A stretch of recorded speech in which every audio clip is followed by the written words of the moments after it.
The Batman Arkham series has great villains. Everything from the voice acting to the character designs to the writing behind them make it one of the most narratively arresting rogues galleries of any game series ever. Joker is obviously the standout. He was the most fleshed out, he had a very nuanced character arc written for him, and he had, in my opinion, Mark Hamill's best performance of the character all to back it, so why wouldn't he be?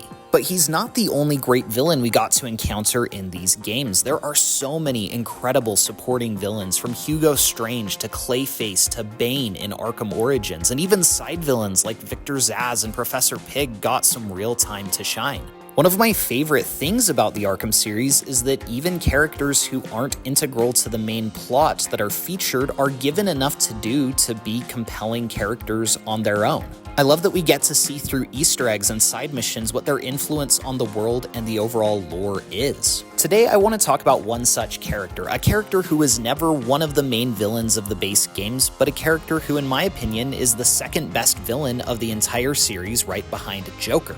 Mr. Freeze. Freeze made his series debut in Batman Arkham City, where he is most remembered for the incredible boss fight you have with him. But outside of that, he was pretty much Mr. Freeze as we knew him from the comics. He was a scientist who helped Batman make a cure for the Joker blood. In a side mission, you could rescue his wife Nora from Joker's men and reunite them. But beyond his boss fight, Mr. Freeze really wasn't a critical part of the story. He wasn't the most memorable aspect of Arkham City for most of us. His final appearance in the series was In From the Cold, the DLC side mission for Arkham Knight, and, in my opinion, the best side mission of Arkham Knight. Beyond the flawless execution and utilization of the Batmobile, stealth, and combat mechanics of the game, In From the Cold gave a really emotional send-off to Mr. Freeze and Nora. In it, you rescue Nora Freeze from the Arkham Knight's militia and return her to Mr. Freeze. Having woken up from her cryogenic sleep, Nora pleads with Victor to give up, to not try to rescue her anymore because he's become a monster in the process. Realizing that with their respective illnesses, they really only have days to live, Victor and Nora choose to spend those final days in each other's company, and eventually Victor lets go and finds a little bit of redemption. It's a very beautiful send-off, and it's one of the most emotional moments in the entire series. But there's something about this one that makes it extra hard-hitting. Batman and Catwoman have a final great moment in the series. Batman has a really cool final conversation with Nightwing, but there's something about the Mr. Freeze one that hits harder. That extra piece is the Arkham Origins DLC, Cold, Cold Heart. To this day, there are many fans that will tell you that this is the best Arkham DLC to date, and I could not agree more. My favorite thing about Cold, Cold Heart is that it's not dependent on the story of any of the other games. If you played Arkham Origins, the base game, of course you will recognize some of the continuing themes and the characters feel like they're authentically continuing from where that story ended, but this works just as well as a smaller standalone story. It plays out like any other Batman Arkham game, albeit at a fraction of the length. One of the few criticisms that I've seen for Cold Cold Heart is that it's essentially a beat-for-beat remake of the Batman animated series episode Heart of Ice, and I've never really understood this criticism because it's a great episode. It's a very nuanced origin story for Mr. Freeze, and why try to outdo it when you can just adapt it? I had a great time playing through the story of one of my favorite episodes of Batman the Animated Series with a darker Arkham tone.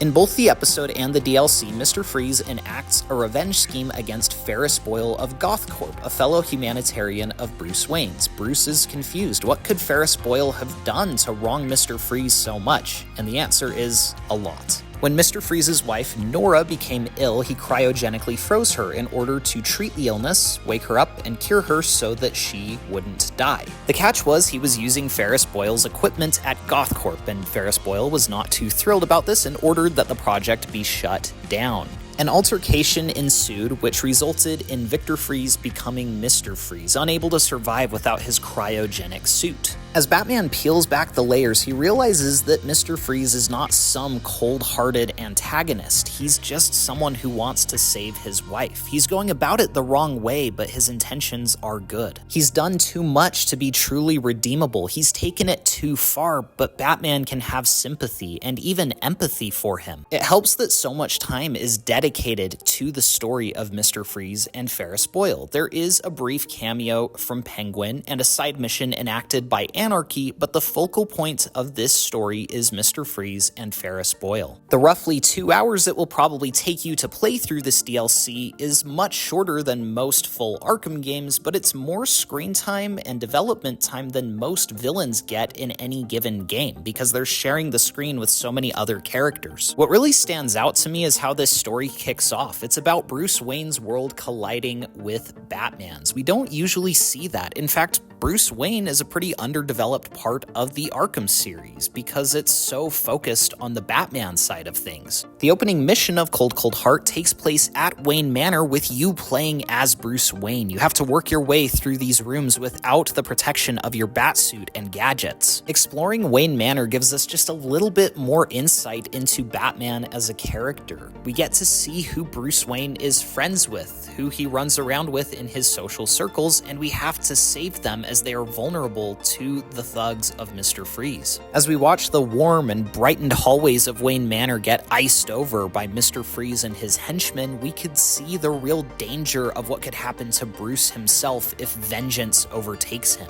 We see a physical metaphor for just how quickly revenge can destroy everything. Personally, I find the opening Wayne Manor mission and the closing Gothcorp mission to be the highlights of Cold Cold Heart. Everything in between is still okay. I like the Freeze-themed thugs that we have to go up against, and the ice guns are a fun variation to the enemy types. But to put it lightly, the pacing here is a little bit clunky. Warner Bros. Games Montreal didn't quite seem to know how to maneuver between the open world of this DLC and the linear missions set within Wayne Manor and Gothcorp. It doesn't feel like an authentic transition between the two styles. It feels like almost two completely different experiences jammed together. I thought Penguin's short role was pretty funny, and I liked that Batman eventually gets to a point where he can't proceed without going and leveling up with a new suit. It shows that Batman is human. He can't punch his way through everything. He has to use prep time and strategy in order to effectively take down threats that are more powerful than him. Even so, there are a few moments in this DLC that start to wear a little thin for me because they start outstaying their welcome. The mission, for example, where Batman has to go and collect the different parts of the cryo drill is not very interesting. It's not moving the story or characters forward in any meaningful way. It literally just feels like a filler mission to get you outside of Gothcorp so that the DLC can be a little bit longer. There's a Predator room that I'd argue they use one time too many for the short runtime of this DLC, and the Anarchy side mission in the open world is just completely uninteresting. It doesn't add anything new to the character of Anarchy, and he doesn't even make a physical appearance. If you're going to put a side mission in this DLC, why not make it something cool or compelling, something really worth doing? If not, just get rid of it and keep the story completely focused on going after Mr. Freeze and Ferris Boyle, and maybe even make it linear. Don't even give us the open world. Luckily, the highs of Cold Cold Heart easily outweigh the lows, and the lows aren't bad enough to drag it down anyway. They're just little things that I think could have been improved if Warner Bros. Games Montreal had had a little bit more time to flesh it out. The boss fight with Mr. Freeze at the end of Cold Cold Heart is one of the best boss fights in the series. There's one thing that it does that I like more than the Mr. Freeze boss fight in Arkham City, and one thing that it does that I like far less. The thing it does better is the setup. In Arkham City, as much as I love that boss fight, it is a little bit awkwardly placed in the story. The motivation for Mr. Freeze to fight Batman is a little bit thin, so even though I'm glad it's there and it breaks up the story beats a little bit with something really fun to do, I think that part could have been done a little bit better. In Cold Cold Heart, the boss fight feels earned. The arena that you fight him in feels a lot cooler, and the stakes of the boss fight feel a lot higher. The actual gameplay of the boss fight, however, suffers in comparison to Arkham City. They don't give you as many takedown options on Mr. Freeze, but the ones they give you are kind of easy to cheese. It's easy to just wait until he walks underneath an icicle, drop an icicle on him with your heat batarang, and that's pretty much it. You just do that enough times and you win.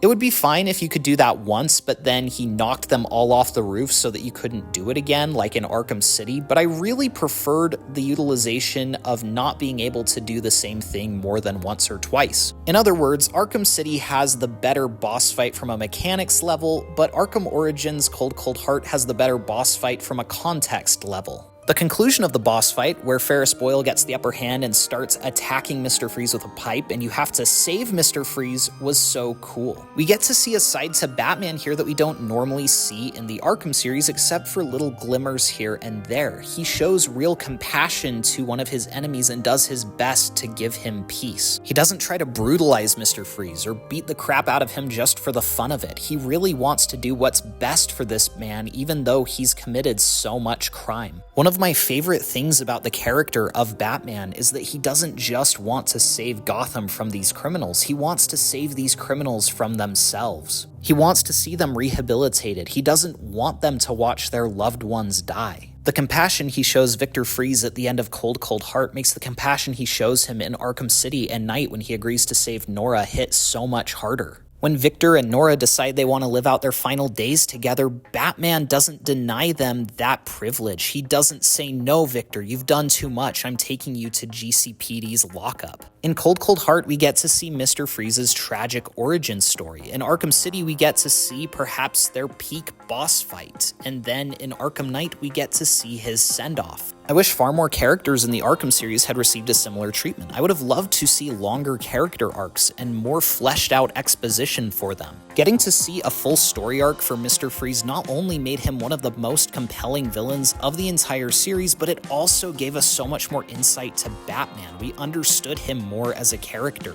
Now I want to hear from you in the comments. Let me know what you thought of Cold Cold Heart and Mr. Freeze as a character in the Batman Arkham series. Who's your favorite villain in the series? Thank you all so much for watching. Please be sure to like and subscribe if you enjoyed the video, and we'll see you guys in the next one.